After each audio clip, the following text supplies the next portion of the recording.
حدثنا حماد بن سلمة حدثنا ثابت البناني عن انس بن مالك ان رسول الله صلى الله عليه وسلم قال اتيت بالبراق وهو دابة ابيض طويل فوق الحمار ودون البغل يضع حافره عند منتهى طرفه قال فركبته حتى اتيت بيت المقدس قال فربطته بالحلقة التي يربط به الانبياء ثم دخلت المسجد فصليت فيه ركعتين ثم خرجت فجاءني جبريل عليه السلام بإناء من خمر وإناء من لبن فأخترت اللبن فقال جبريل عليه السلام أخترت الفطرة ثم عرج بنا إلى السماء فاستفتح جبريل فقال من أنت قال جبريل قال قيل ومن معك قال محمد قيل وقد بعث إليه قال قد بعث إليه ففتح لنا أو كما قال.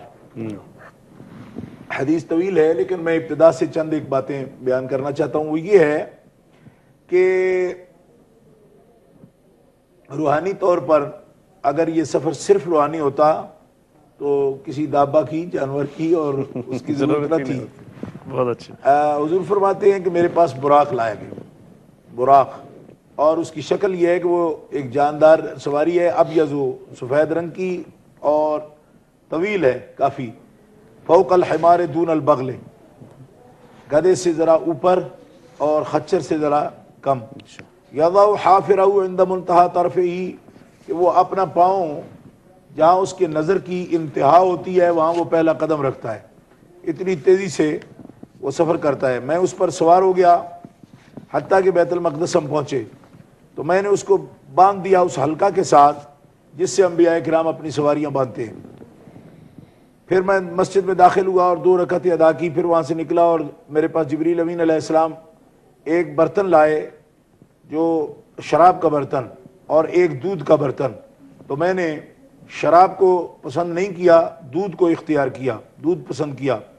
تو حضرت جبریل امین علیہ السلام نے عرض کی اخترت الفطرۃ, آپ نے فطرت کو اختیار کیا.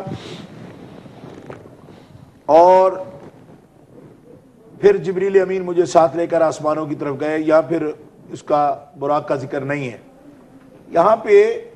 ایک تو یہ بات ہے کہ دابہ جو ہے یہ جانور کہاں کا ہے, جنت سے لایا گیا براق. براق جو ہے یہ برق سے مبالغہ ہے, بجلی سے.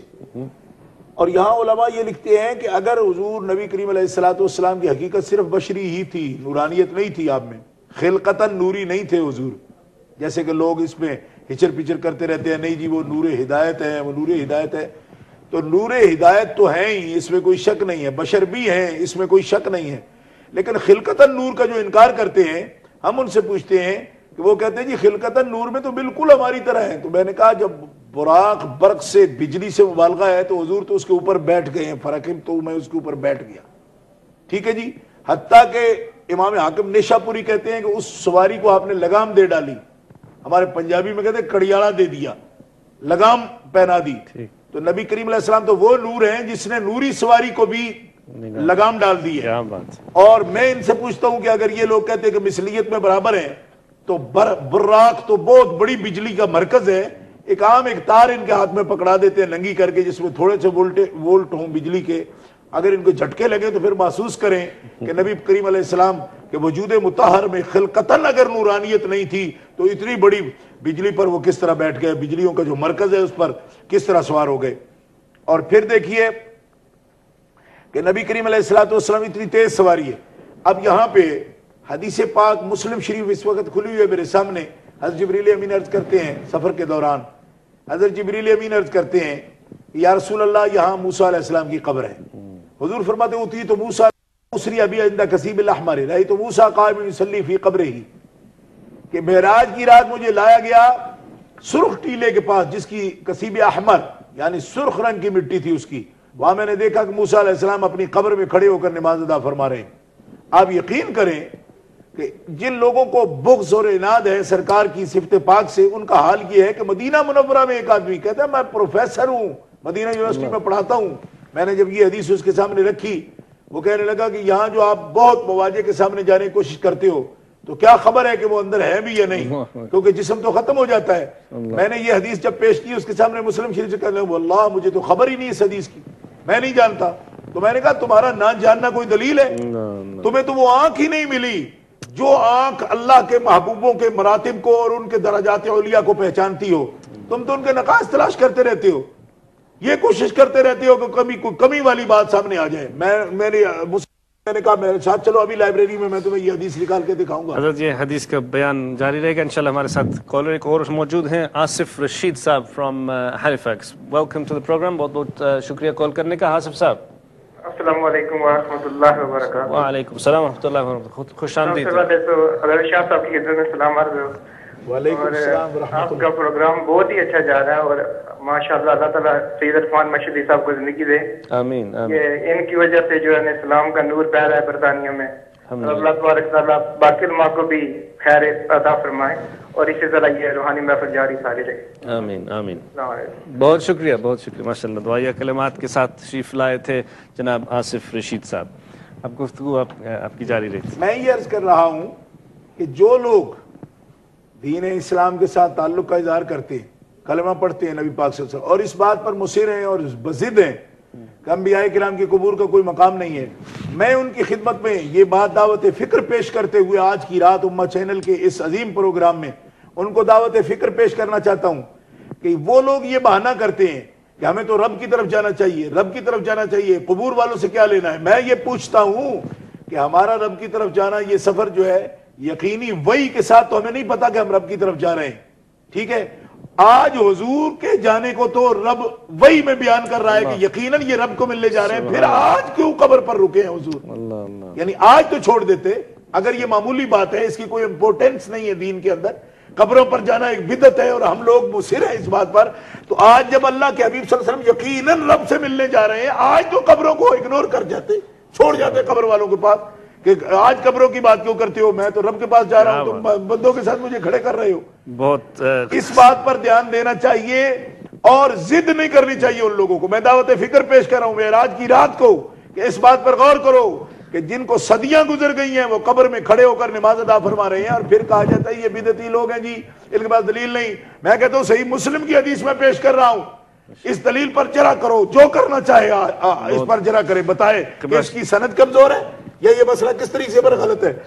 حضرت موسیٰ علیہ السلام. قبلہ شاہ صاحب آپ کی چیلنج جاری رہے گی. مصطفیٰ صاحب پیٹر برگ میں شامل ہونا چاہ رہے ہیں. السلام علیکم ورحمۃ اللہ وبرکاتہ. وعلیکم السلام ورحمۃ اللہ وبرکاتہ. میں یہی عرض کرنا چاہتا تھا, کسی نے بھی بیٹھے کسی نے بھی اسپانسر کیا ہوگا نا پاکستان سے کسی کو ادھر آنے کے لیے, اگر ایسا ہوتا تو ایئرپورٹ سے ہی کسی کو بھیجتے لینے کے لیے, وہ گھر پر آتے اور دروازہ بند ہے صرف بات کر کے اس کو واپس بھیج دیتے. تو یہ بات سوچنے کی ہے کہ حضور کو تک پہنچایا اور پھر بولتے کہ دیکھا ہی نہیں. یہ تو بات ہے, یہ تو سوچنا بات ہے. اگر آدمی یہ کرنا تو بہت بڑی بات ہے. بے شک بے شک. مصطفیٰ صاحب بہت بہت شکریہ آپ کی مداخلت کا. بہت بہت نوازش. یہ تھا, یہ آخری ہمارے کالر تھی آج کے اس کے پروگرام میں. تو ہمارے پاس تقریباً 10 منٹ اختتامی جو کچھ میسیج ہیں اور کچھ نکات دونوں حضرات سے. بہت خوبصورت اور بہت جامع چیلنج ابھی قبلہ شاہ صاحب نے پیش خدمت کیا تمام لوگوں سے کہ بھئی یہ why is it that we have this kind of discrepancy. تو اور اسی پر حدیث متواترہ ہے چشتی صاحب جناب, کہ حدیث متواترہ امام بہقی رحمۃ اللہ تعالی علیہ نے اس کو الانباء میں ذکر کیا ہے. آپ فرماتے ہیں کہ جو یہ جملہ ہے ان من جملۃ ما تواتر عن النبی صلی اللہ علیہ وسلم الانبیاء واحیاء فی قبورہم یصلون. سارے انبیاء اپنی قبروں میں زندہ ہیں اور نماز ادا فرما رہے ہیں.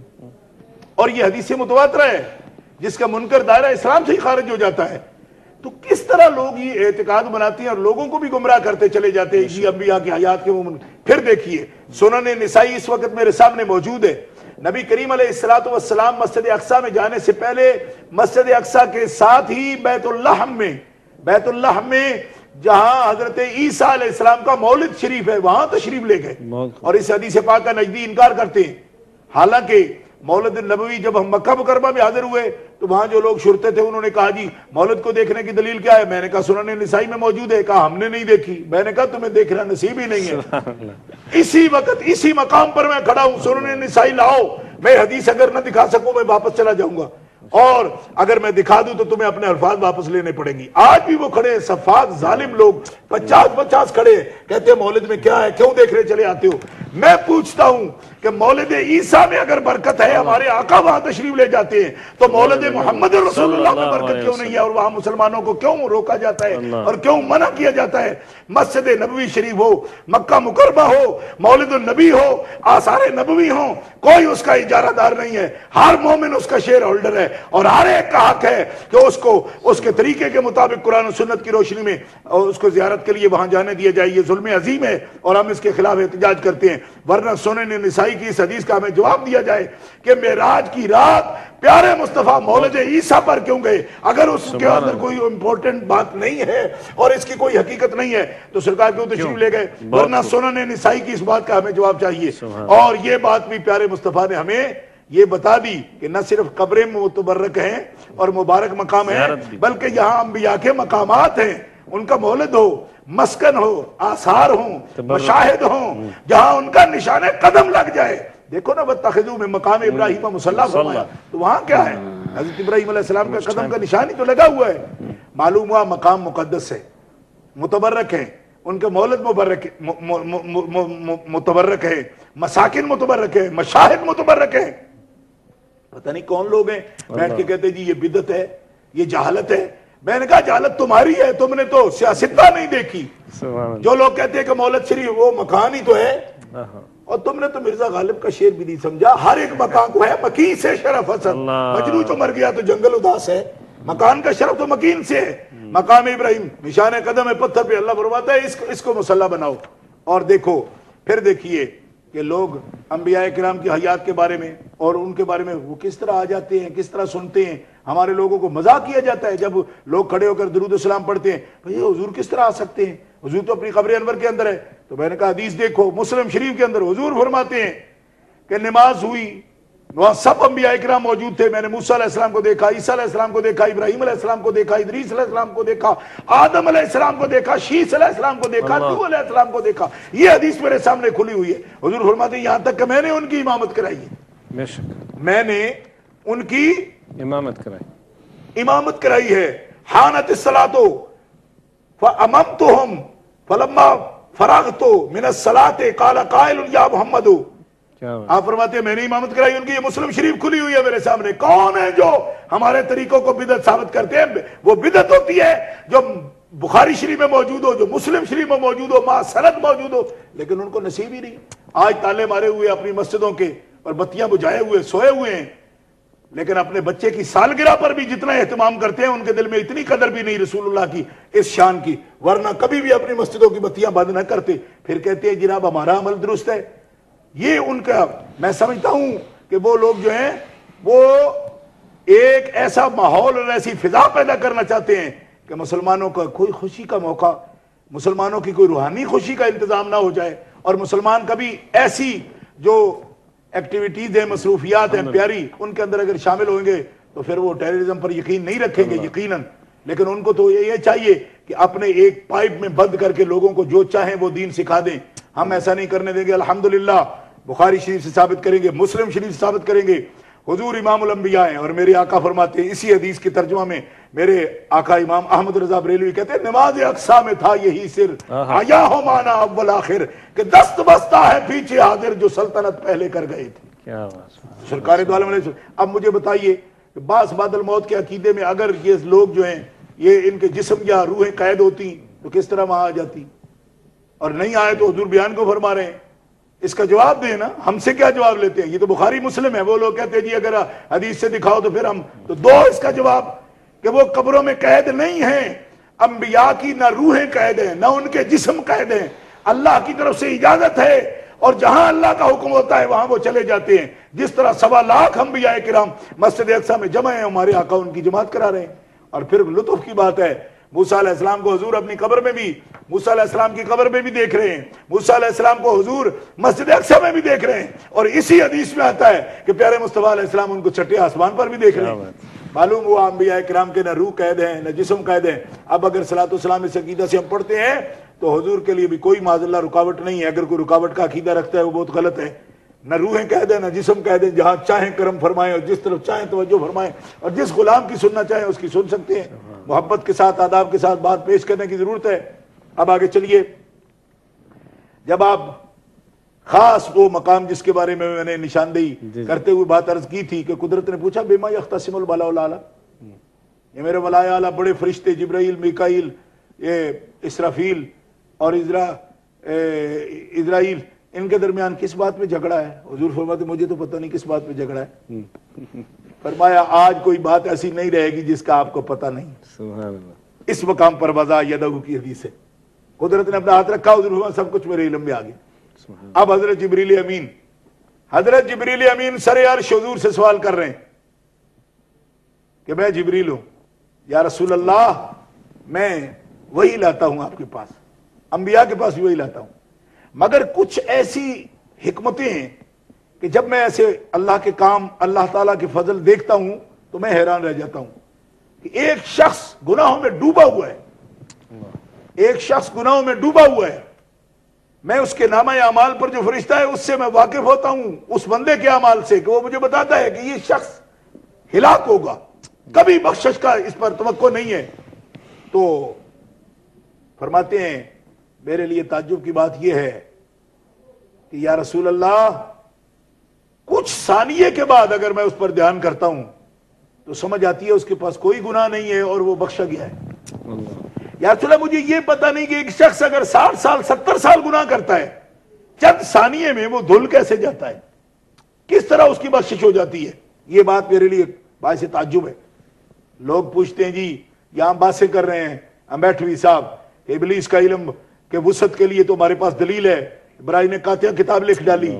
میں کہتا ہوں یہ ابراہیم نے قاطع نہیں، قاطع الایمان ہے، ایمان کاٹنے والی یہ کتابیں ہیں۔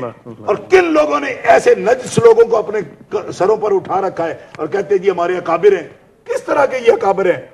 آؤ حدیث پاک کی روشنی میں سنو، عرش کے اوپر حضور نے مدرسہ قائم فرمایا۔ جبریل امین پوچھتے ہیں مل منجیات، نجات دینے والے اعمال کون ہیں؟ کہ سارے گناہ اس کے دھل جاتے ہیں اور بندہ بالکل پاک صاف ہو جاتا ہے۔ نبی کریم علیہ السلام فرماتے ہیں جبریل امین، اے جبریل امین علیہ السلام اگر آپ نہیں جانتے، اطعام الطعام و افشاء السلام والصلاۃ باللیل والناس نیام، جو بندہ السلام علیکم کی کثرت کرتا ہے، علی من عرفت ومن لم تعرف، ہر بڑے چھوٹے کو سلام کرنے میں پہل کر جاتا ہے، اور جتنا بھی گناہگار ہو اللہ تعالیٰ اس کے گناہ معاف فرما کے اس کی نجات فرما دیتا ہے۔ آپ نے فرمایا جو بندہ مسکینوں کو، بھوکوں کو کھانا کھلاتا ہے، وہ جتنے بھی گناہگار ہوتا ہے۔ اطعام الطعام اتنی بڑی نیکی ہے، غریبوں کے لیے لنگر جاری کرنا، لیکن آج اس نیکی کو روکنے والے کون لوگ ہیں کہ جنہوں نے غریبوں کے لنگر خانے میں بھی جا کے دہشت گردی کی ہے اور وہاں دھماکے کی ہے۔ اندازہ کیجئے ان کی صفاقی کا، میرے داتا کے لنگر پر انہوں نے حملہ کیا ہے۔ آپ نے ایک ایسے موضوع کے اوپر اب ایک جو نا اشارہ کر دیا کہ اس کے اوپر یعنی پورا اور 2-3 گھنٹے موضوع جو ہے نا ٹائم، اب ایک بہت ہی حسین، میں کہتا ہوں حسین والصلاۃ باللیل والناس نیام، حضور فرماتے ہیں جبریل کھانا کھلانا بھوکوں کو، اس سے بھی گناہ معاف ہو جاتے ہیں اور بندہ منٹوں سیکنڈوں میں بخشا جاتا ہے۔ فرمایا تمہیں تعجب ہے لیکن یاد رکھ، جو لوگ رات کو اٹھ کے نماز کے لیے چلتے ہیں جب لوگ سوئے ہوئے ہوں اور ان کے قدم خدا کی مسجدوں کی طرف بڑھنے لگے، نفلی عبادات کے لیے وہ بندے چلتے ہیں، رب تعالیٰ ان کے گناہ معاف فرما دیتا ہے اور ان کو نجات فرما دیتا ہے۔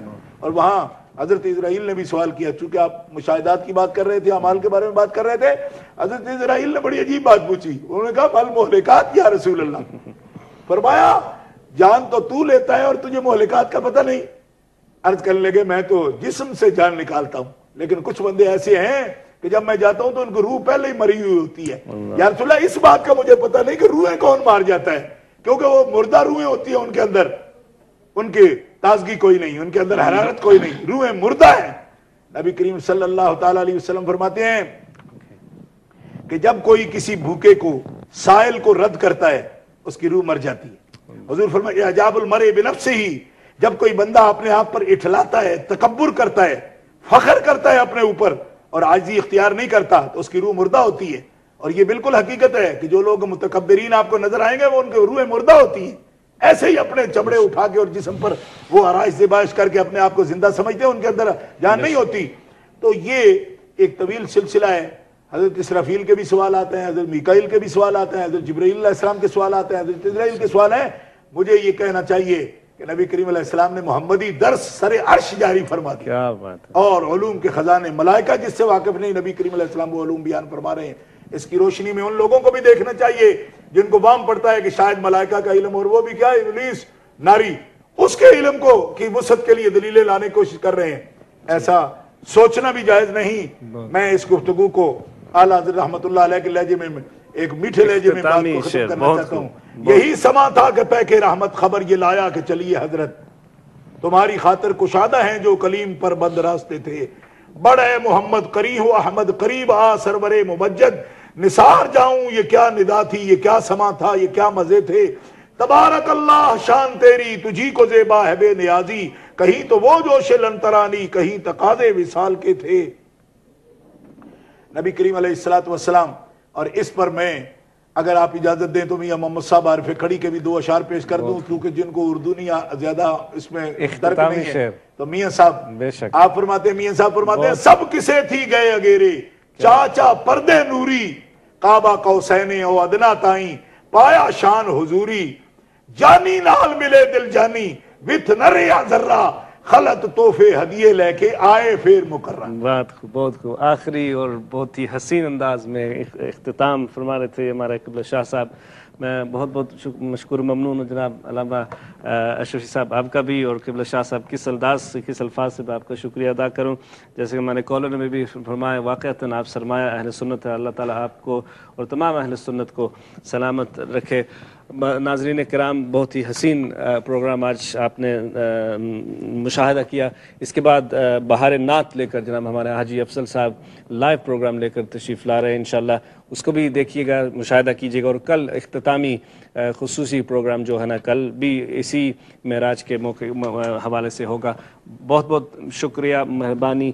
اور انشاءاللہ اسی طرح آپ کا ساتھ اور سپورٹ رہے گا تو انشاءاللہ امہ چینل اسی قسم کے پروگرام اہل سنت والجماعت کے عقائد اور ہمارے جو ایک پلیٹ فارم ہے آپ سب تک پہنچایا جائے گا. بہت بہت شکریہ.